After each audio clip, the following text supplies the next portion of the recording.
आणि इथे घेतोय एक छोटासा ब्रेक।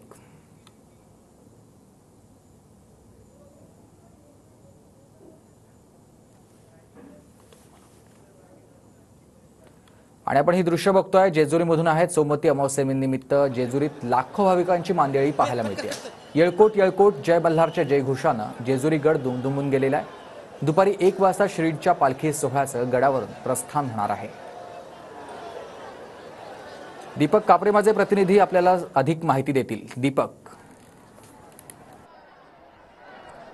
हा नक्कीच सुमित, आज जेजुरी गडावरती सोमवती अमावस्या पार पडत आहे। राज्यभरातून नव्हे तर देशभरातून सोमवती अमावस्येनिमित्त जेजुरी गडावर लाखो भाविक खंडेरायाचं दर्शन घेण्यासाठी आलेले आहेत। एकंदरीत दुपारी 1 वाजता श्रींचा जो पालखी सोहळा आहे तो जेजुरी गडावरून खरा नदीच्या दिशेने जाणार आहे आणि खरा नदी येथे श्री खंडेरायाचा शाही स्नान पार पडणार आहे। एकंदरीतच आज रात्रीपासून किंवा सकाळपासूनच नक्कीच मोठ्या प्रमाणात राज्यभरातून लाखो भाविक जेजुरीमध्ये दाखल झालेले आहेत आणि खंडेरायाचं मनोभावे दर्शन घेत आहेत। जेजुरीमध्ये सकाळपासून पोलिसांकडून असून किंवा देवस्थान ट्रस्टकडून असून मोठ्या प्रमाणात भाविकांची कसलीही गैरसोय होणार नाही यासाठी मोठ्या प्रमाणात सुविधा देण्यात आलेल्या आहेत। आणि आपल्यासोबत जेजुरी देवस्थान ट्रस्टचे विश्वस्त देखील आपल्याशी उपस्थित आहेत। आपण त्यांच्याशी जाणून घेणार। आज नक्कीच जेजुरी येथे सोमवती अमावस्या पार पडत आहे, कशा पद्धतीचा आजचा दिनक्रम राहणार आहे?